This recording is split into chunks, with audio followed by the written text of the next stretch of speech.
நம்ம வீட்டு விருந்து வியூவர்ஸுக்கு வணக்கம். இன்றைக்கி சாம்பார் ரசத்துக்கெலாம் தொட்டுக்கிற மாதிரி ரொம்ப ஈஸியாக ரொம்ப டேஸ்டியான சிக்கன் வறுவல் செய்கிறது எப்படின்னு பார்க்கலாம். அதுக்கு இன்றைக்கி நாங்கள் 1 கிலோ சிக்கன் எடுத்துக்கிட்டு நல்லா வாஷ் பண்ணி வச்சுக்கிறோம். அப்புறம் ஒரு கட்டைவிரல் சைஸுக்கு இஞ்சி எடுத்துக்கோங்க. அது கூட ஒரு 10 பல்லு பூண்டு தோல் உரிக்காமல் எடுத்துக்கோங்க. இதையெல்லாம் போட்டு நல்லா நசுக்கி வச்சுக்கோங்க. உங்களுக்கு நசுக்க வேணான்னா நீங்கள் மிக்சியில் போட்டு அரைச்சி கூட வச்சுக்கலாம். அதுக்கப்புறம் 1 கிலோ சிக்கனுக்கு தேவையாக பெரிய சைஸ் வெங்காயமாக இருந்தால் ஒரு 4 வெங்காயம், இல்லை மீடியம் சைஸ் வெங்காயமாக இருந்தால் ஒரு 5 வெங்காயம் எடுத்து நறுக்கி வச்சுக்கோங்க. தக்காளி ஒரு 3 தக்காளி எடுத்து அதே மாதிரி நறுக்கி வச்சுக்கோங்க.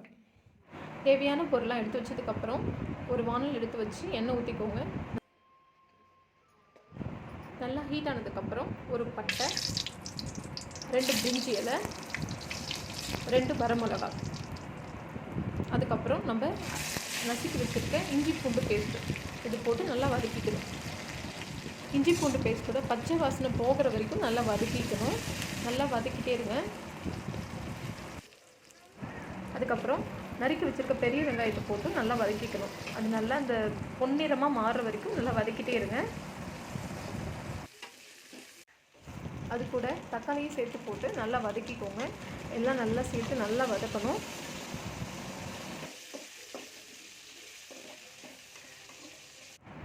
இப்போ நல்லா வதங்கி வந்துருச்சு பாருங்கள். இப்போது நம்ம வாஷ் பண்ணி வச்சுருக்க சிக்கனை இது கூட போட்டு நல்லா கிளறி விடுங்க.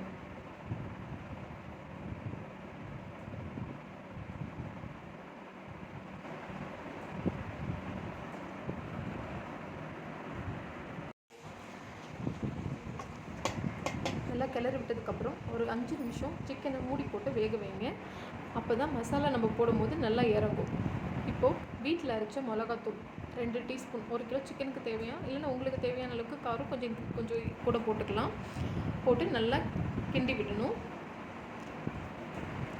1 டம்ளர் தண்ணி ஊற்றிக்கோங்க சிக்கன் வேகிறதுக்காக. ஆல்ரெடி சிக்கன் வேகும் போது தண்ணி விடும், அதனால் தண்ணி 1 டம்ளர் போதும்.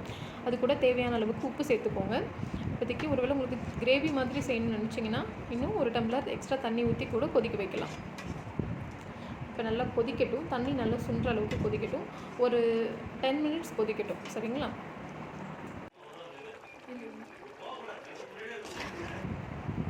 இப்போ பாருங்கள், தண்ணி ஓரளவுக்கு நல்லா சுண்டிடுச்சு. இந்த டைமில் பெருங்காயத்தூள் கொஞ்சம் சேர்த்துக்கோங்க.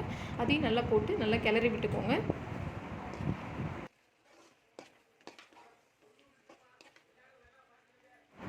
அது கூட கடைசியாக கொஞ்சம் கருவேப்பிலை கொத்தமல்லி சேர்த்து போட்டு நல்லா கிண்டிக்கோங்க. நல்லா தண்ணி சுண்டிடுச்சு. நல்லா கிண்டி விட்டுட்டே இருங்க.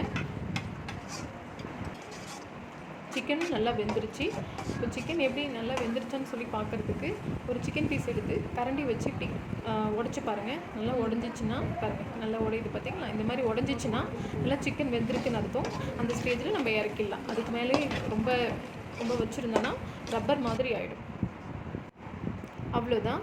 இந்த சிக்கன் வறுவல் ரொம்ப ஈஸியாக இருக்கும். அதே சமயம் ரொம்ப டேஸ்டியாகவும் இருக்கும் சாப்பிட்றதுக்கு. சாம்பார் ரசத்துக்கெலாம் சேர்த்து சாப்பிட்டிங்கன்னா ரொம்ப டேஸ்ட்டாக இருக்கும். வீட்டில் ட்ரை பண்ணி பாருங்கள். நன்றி, வணக்கம்.